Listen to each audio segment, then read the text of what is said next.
welcome to my channel. I'm Dr. Romano. Today's topic is going to be a continuation of my previous video, and that was concerning the returns on a funds of funds. In that video, I went over what the returns were in my hypothetical funds of funds, but today I'm going to talk about why certain hedge funds did really well and certain ones didn't do that well as the others did for the 2020 and 2017, 2016, as well as 2015. So to begin, in my PhD research, I concluded that with a statistical analysis of hedge fund returns and the size, I was measuring the size of a fund, whether or not the returns are affected based on their size. The question was, do little hedge funds, meaning under 20 million, do they perform better with less capital? Or do funds that are 100 million, 200 million, 300 million, do they perform better with more capital or less? And so from that conclusion, from my PhD research, I concluded that there's an imaginary number of about 350 million. So once a hedge fund gets to 350 million, their return starts to get watered down. It's not that they can't handle the capital, or they can, or whatever it is. It's more concerns the position size of that fund. Part of finding a hedge fund is finding a trader that's capable of managing their risk in the different type of market cycles. And so a market cycle is 8 to 10 years, but we have longer market cycles, but let's talk about that one. And so a trader, which is a actual person trading on a particular market, such as the equity markets. Now, the equity markets are the best markets to trade in because there's a lot of companies listed and there's a lot of people trading. And there's always someone on either side of the trade, either shorting it or going long. Whereas other markets, such as event-driven markets, there's not so much action in that market, and what if there's no events going on or it's slow? Whereas the equities market, it's always moving. There's always gossip about companies moving forward with new products, you name it. It's always in the news about equity companies, such as Apple, for example, or Tesla. Now, so for an investor, that's something you really have to be concerned about, is to know which market to invest in. But of course, if you're investing in a funds of funds, then you don't need to worry about that. But if you are the type of person that wants to create your own fund, or you think you're going to learn it in a book, or reading my PhD research and trying to come up with what I learned and concluded. No, there's a lot more that goes in hedge fund selection that I don't talk about. But in my PhD research, I had to focus in on just a certain number of topics to talk about that were very important and that the industry was wrong about. And so part of doing the PhD research that I did, my job was to interview hedge fund managers. And the questions that I would ask is, how can I improve the investment selection process, the risk management process, everything about it. And so they helped me out with a blueprint of what I should have been learning and focusing on. But that blueprint was so big. So since that blueprint was so big, I couldn't do everything for a PhD research project. That was about 900 pages of research. And my dissertation could only be a certain amount of pages, but I think it was 260. But to continue on, and today's topic is, I want to talk about certain funds that were in my hypothetical portfolio. And as of I don't know if you remember, but the first 5 hedge funds did really well, in excess of 50%.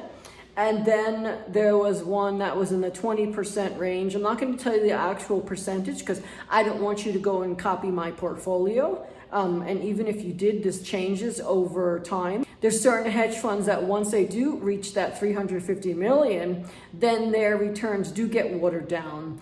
But then some hedge funds don't, so we never know what happens. That's why a funds of funds manager, that's their job to analyze that. Now, so concluding my PhD research, as I mentioned, that there is a $350 million imaginary number that once funds that do get that big, their returns do get watered down. So as a funds of funds manager, my job or your job, whoever you are, is to monitor those hedge funds that get up to that certain amount and to continue to review their returns to make sure that they're still producing, as well as producing those beautiful returns that they produced in 2020. Now, 2020 was an incredible year because the stock market was very volatile. It did go down and then it went up, etc.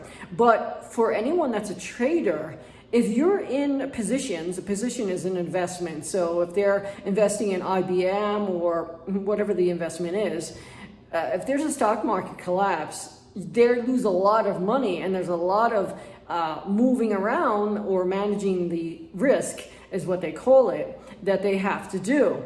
And so certain hedge fund strategies, long or short, basic strategies work the best. These sophisticated ones are very frightening because you don't know exactly what they are and how the markets will react, such as there was long-term capital that was an algorithm that was trading, and they were basically making money on pennies. But when you have a lot of money, as that company did, they were making money, but something happened where it blew up. So that's why I focus only on long or short equities on the equities market.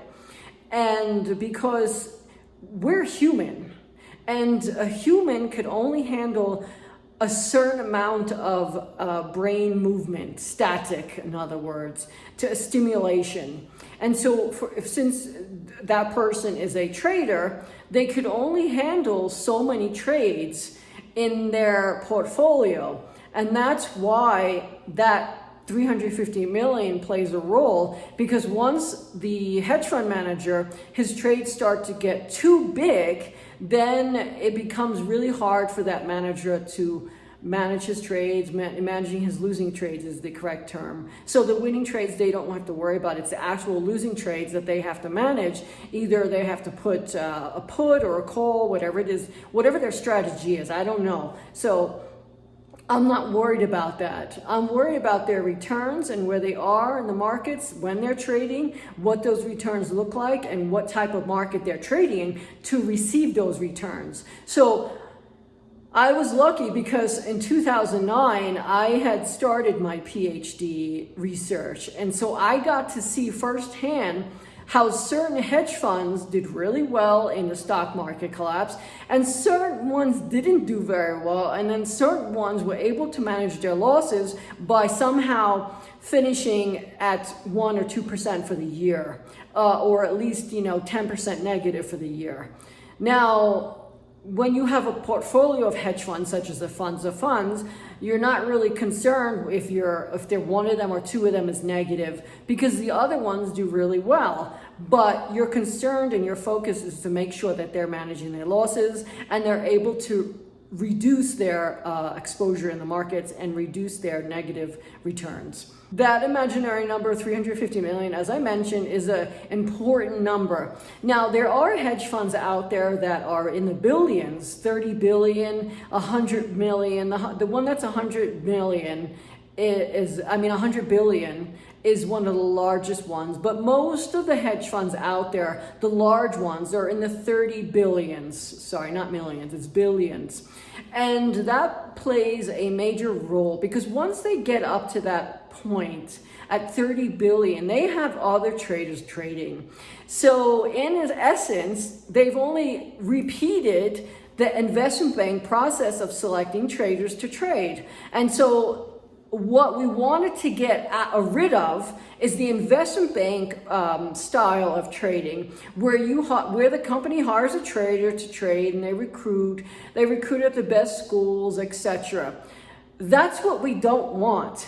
We want traders, professional traders that have a track record of 5 years at the minimum, that have proven themselves to us.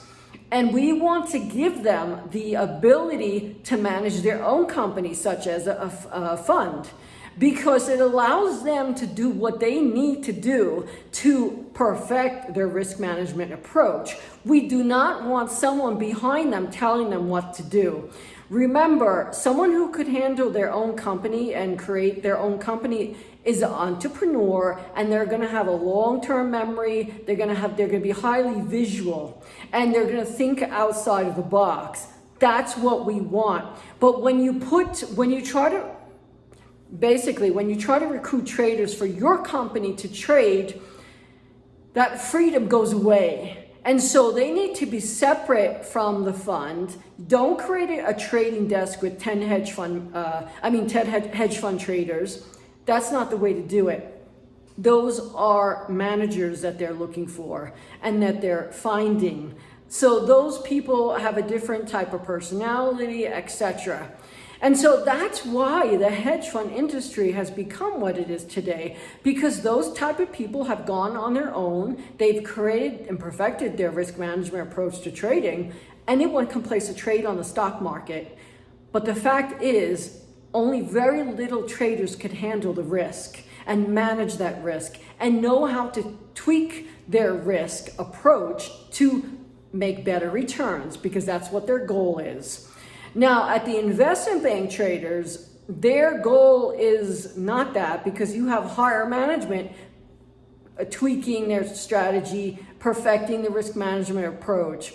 The trader is just like a robot, and they don't have the freedom that hedge fund managers do today.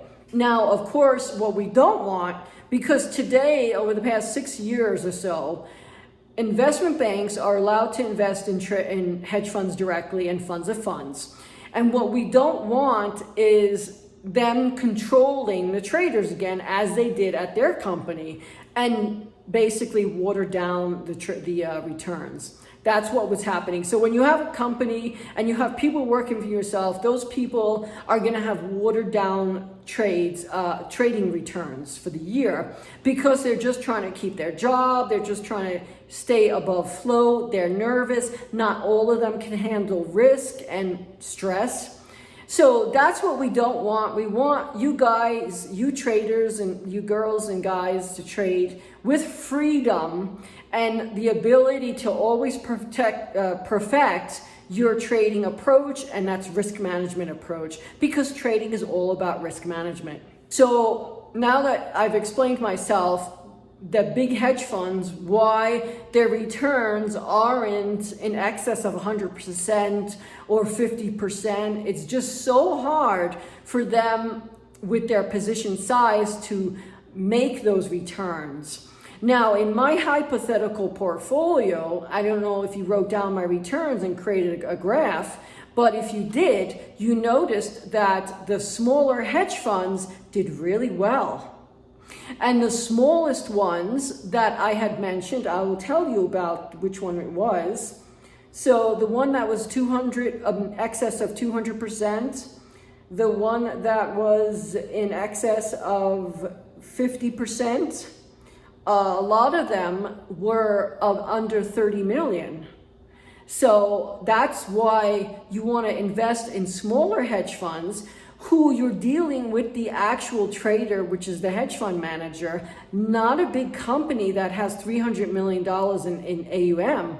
Or there's one here that has $1 billion, above $1 billion.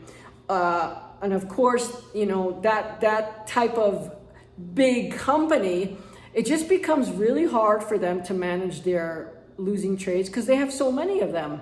But I will tell you that somehow, so when I do my research to find new funds for my portfolio, I measure their ability to perform. I'm not going to tell you how I do that, because that's my own proprietary information that I didn't include in my Ph.D. or my first or second book.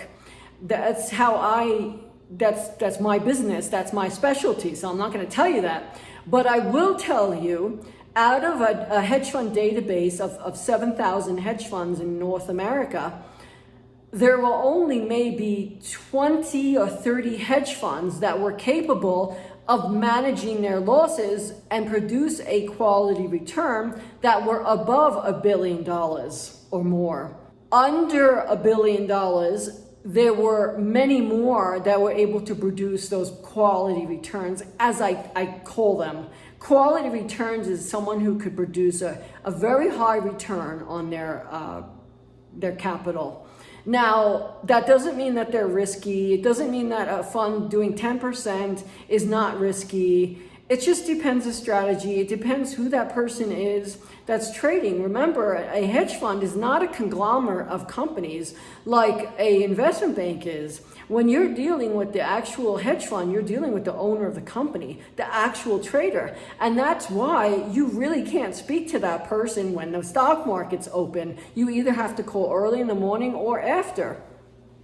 Now, that's quality, dealing with a small company.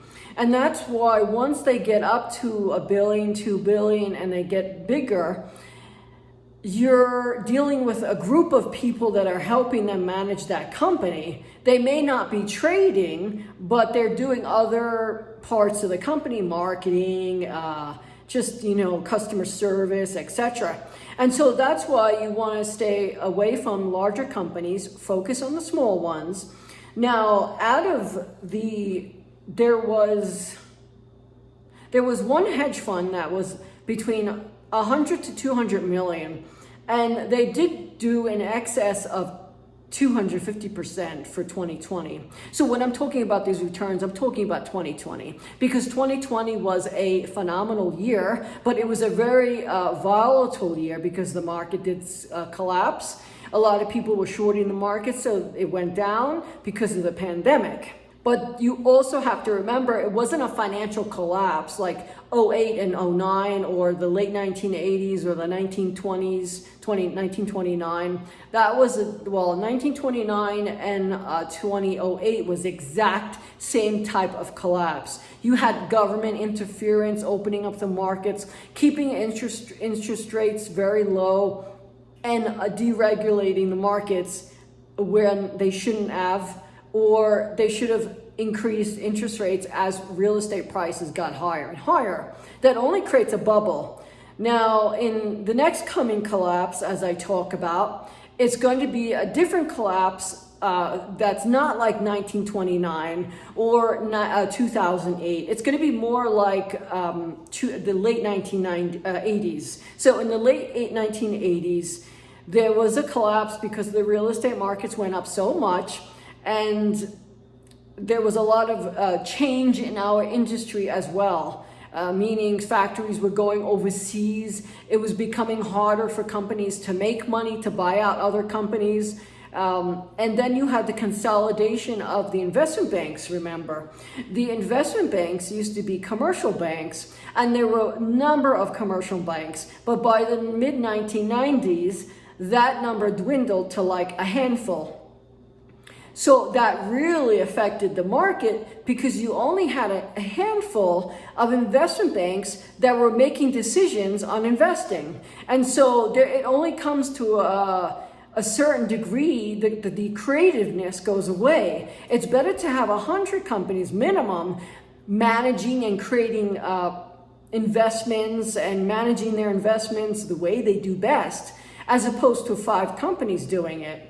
Secondly, what was also a big change in the investment banking industry is that you had in the 1980s, before the 1990s came about, in the 1980s, there was a change. And that change was that people stayed at the same company for many years. Think IBM.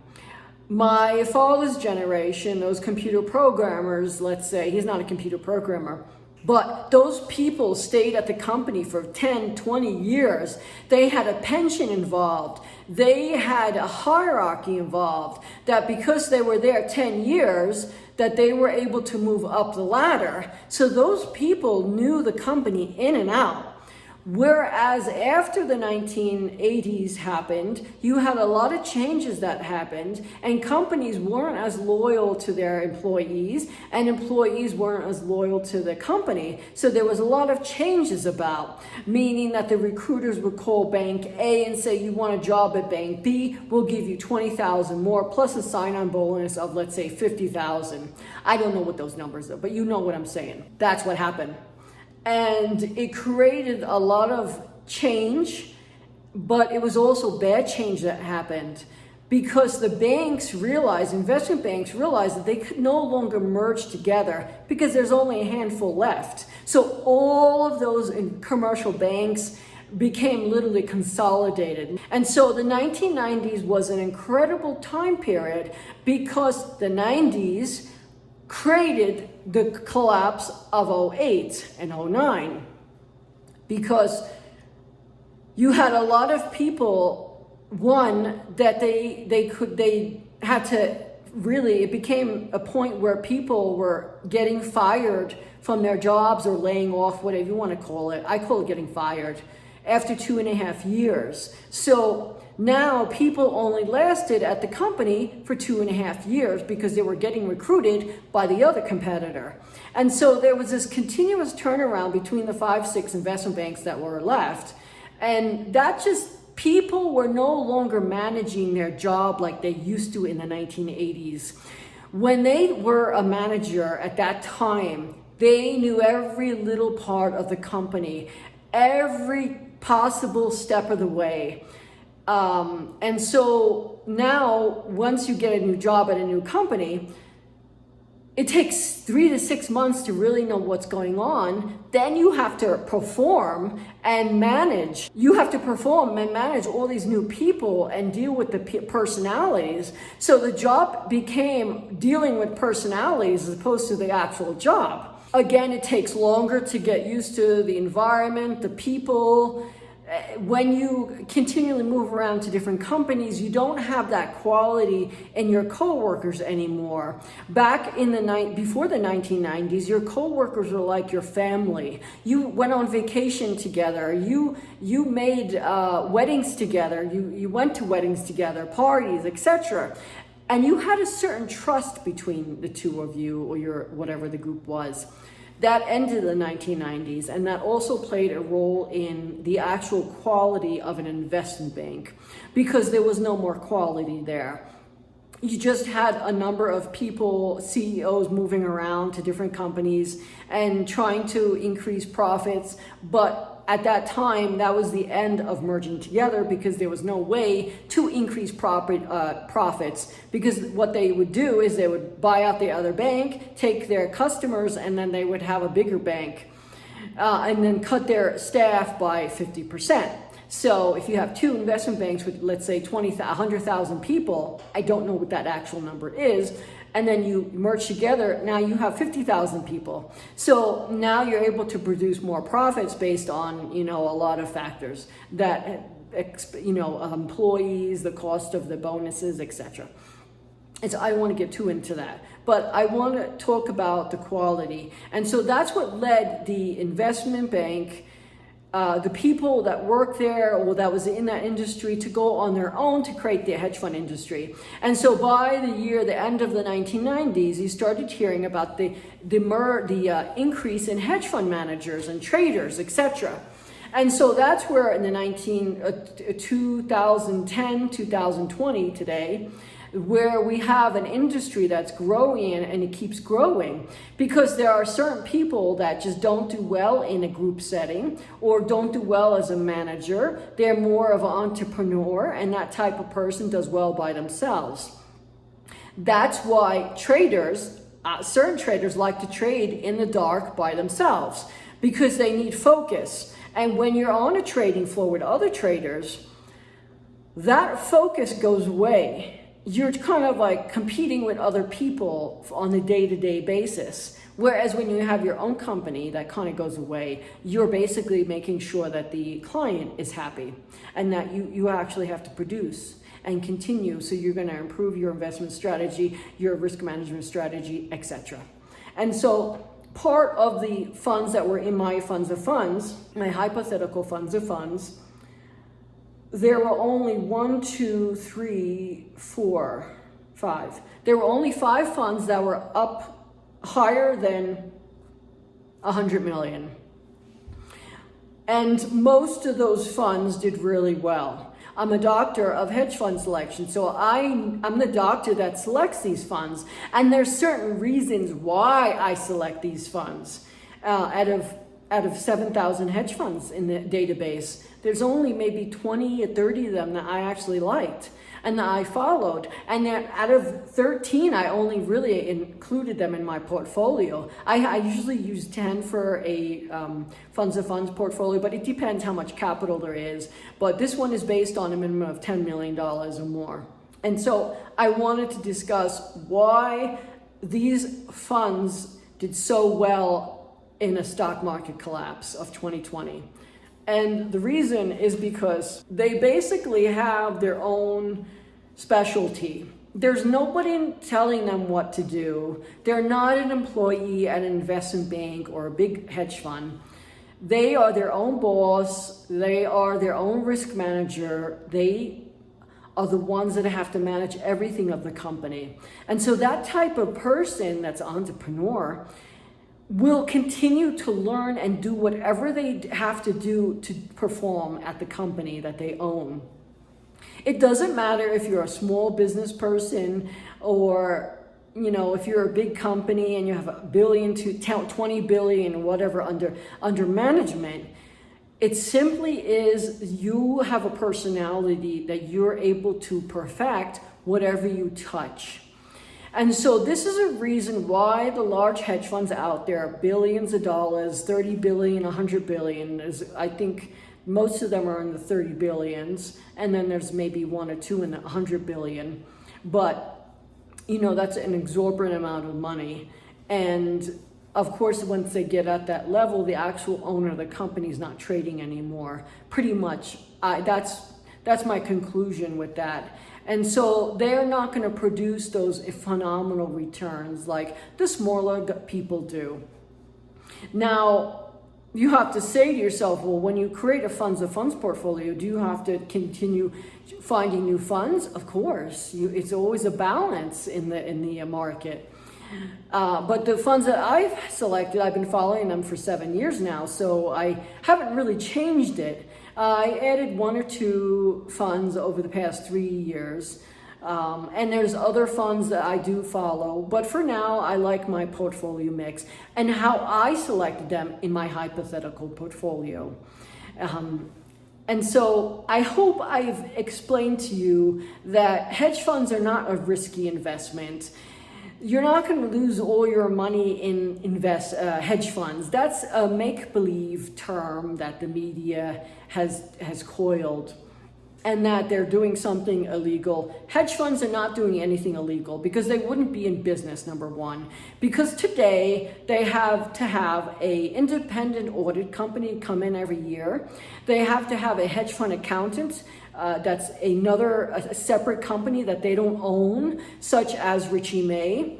And they have to have their administrator, which is another company that they don't have nothing to do with ownership with, such as MG Stouffer or US Bank or whoever it may be. And so those are reputable companies that are performing hedge fund administration, as well as the accountant company who's performing and perfecting hedge fund accounting and auditing. So with that in mind, you have to say to yourself, well, how could the money really disappear, correct? It doesn't work like that. Today's hedge funds are very, very regulated compared to what it was in the 1990s. Remember, we had a disaster that happened, a couple of disasters that happened, and that was a company called, Bernie Madoff, and there was another guy that was in Manhattan. Actually, there were 2 companies that had fraud in their company, but the history is that, it's difficult if you're the owner of the company and your employee does the fraud. Are you going to go to jail, or should you go to jail? And so that creates bad publicity for all the other hedge funds out there. And so that's why when you invest in a hedge fund, you need to make sure who is their administrator. Is that a big company or a reputable company? Did they have any fraud going on, be it with the actual companies that they're managing? Or what about the hedge fund accountant? Who's that? What company is that? And how many hedge funds do they manage their accounting for? And so you want to understand, when you do invest in a hedge fund or a funds of funds, even a funds of funds has to have a hedge fund accountant, such as Richie May, and as well as an administrator, such as MG Stouffer or US Bank or whoever it is. And so even a funds of funds, but a funds of funds is probably your better bet to invest in hedge funds. Because remember, the funds of funds is also checking up on each hedge fund to make sure that they have all their documents, their audits, their accounting is in place, etc. And that's the administrator's job. But then also the accountant's job is also to make sure those documents are in place and then forward it to the administrator, and then the administrator checks it, and it's like a checks and balances, which is very, very important. So it's very important to make sure that you understand that, and that your money is not just going to disappear. Now, the other question is, let's say that you are approached by a hedge fund manager and he's showing you his returns, and you like those returns because, it's 30%, wow, oh my goodness, and you know nothing about investing, so you're going to say, that's good, so you're going to invest in that person. There's a lot that goes into it, and you have to remember there's a lot of information that you need to be looking for, you need to be focused on, as well as you would have to manage that to make sure that the audits are in place, etc. And so it's just very difficult, it's very time consuming, and it's also a sort of nervousness that you're getting from the media that they're going to blow up or they're doing something illegal. There was 2 hedge funds in the I don't know when it was, but it was between 2000 and 2010 that they did do a lot of illegal stuff. And that was on the trading level that they were doing some illegal stuff. That's why you wouldn't want to invest directly into one hedge fund with your capital. Let's say if you do have a couple of $1 million and you want to make 20, 30% or even 10%, that's why you don't go directly to the hedge fund. You go to a funds of funds. And unfortunately, because the funds of funds collects their fees of 1% of the total capital and 10% of the returns, you also have each hedge fund that collects 2% of the total capital and 20% of the returns. Sometimes they charge a little more if they make a little more, but we're not going to talk about that because every fund is different. And so now that you have 2 levels of companies collecting fees, you're pretty much only left with 70% or so of the actual returns. I want to thank you so much for watching my video. Please remember to subscribe, thumbs up so everyone else gets to see my video, and please remember to share my video with 5 people, and finally send me questions to the live chat and I'll make future videos to answer your questions. Thank you so much for watching.